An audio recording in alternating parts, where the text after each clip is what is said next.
Alright, alright, settle down, you magnificent creatures of the internet. Big Brother's in the house, or rather, on your screen, and today we're diving deep into the mysterious, often hilarious, and sometimes downright baffling world of romantic signals. You ever found yourself staring at your phone, deciphering a text like it's the Rosetta Stone? Wondering if that laugh was friendly or flirty? Well, my friends, you've stumbled into the right place. Today, we're flipping the script. Instead of you playing detective, we're talking about how to let her do the guessing. Buckle up, because we're about to unleash your inner enigma. Trust Big Brother on this one. A little healthy intrigue can go a long way. Now, before anyone starts hyperventilating about playing games or being manipulative, let's get one thing straight. This isn't about being a jerk. It's about injecting a little playful mystery into the dynamic, fostering genuine interest, and, dare I say, making yourself a little more unforgettable. We're aiming for a slow burn, a delicious curiosity that keeps her engaged. So, ditch the desperation, lose the neediness, and let's learn how to cultivate an air of confident ambiguity. Today, I'm going to give you 7 ways to do just that. So where do we begin? Our first way starts with that little glowing rectangle in your pocket. The digital age has turned us all into Pavlov's dogs, but it's time to break that conditioning. She sends a text. Your first instinct is to jump on it. Don't. Think of your attention like a precious resource, a limited edition vintage whiskey. I'm not advocating for radio silence. Ghosting is for cowards. We're aiming for strategic delay. A few hours, maybe even half a day. Let her wonder. This isn't about making her anxious. It's about subtly communicating that you have a life, a world that doesn't revolve solely around your phone buzzing. When you do reply, keep it cool, concise, and maybe throw in a playful hint of what you were up to. Hey, just got out of a crazy intense brainstorming session. What's up? See? You're not just readily available, and you've dropped a little breadcrumb of your interesting life. Once you've mastered the art of digital patience, you're ready for the second way, applying that same principle to your real-world schedule. Too much predictability can be, well, boring. She suggests grabbing coffee on Saturday. Don't immediately jump in with a resounding, "Yes, I'm free all day." That screams a little too eager.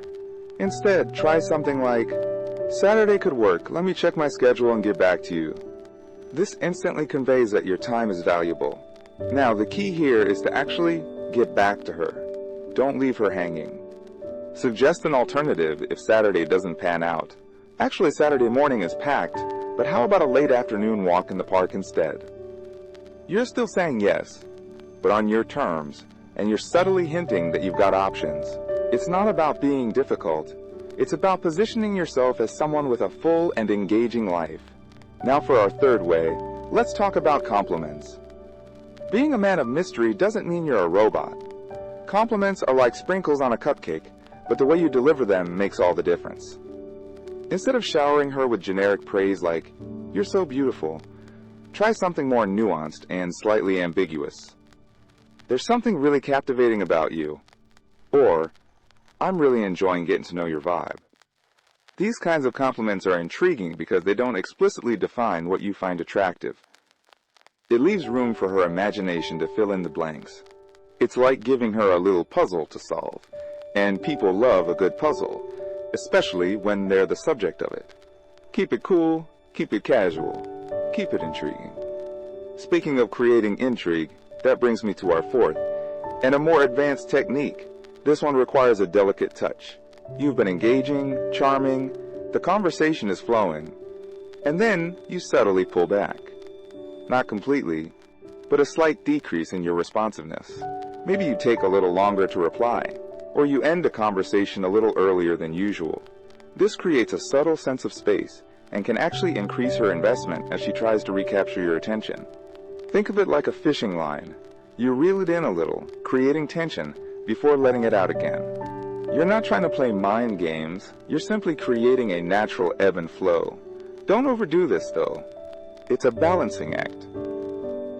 The fifth way to keep her guessing involves creating space not just in your one-on-one chats, but when you're out in a group setting. Resist the urge to gravitate towards her exclusively. Engage with others. Tell stories. Be the life of the party in a charming way. Let her observe you interacting with other people. This subtly communicates that you're not solely focused on her, and that you have a life and social circle. It also gives her the opportunity to see how others react to you, which can increase your perceived value. Occasionally, make eye contact from across the room, offer a genuine smile, but don't hover, let her come to you. This makes your attention feel more valuable when she does receive it. And while you're being this cool, socially savvy guy, our sixth way is to give her little breadcrumbs about who you are. But just breadcrumbs, not the whole loaf. Everyone has passions and hobbies. Instead of listing them all like a dating app bio, sprinkle them in subtly through conversation.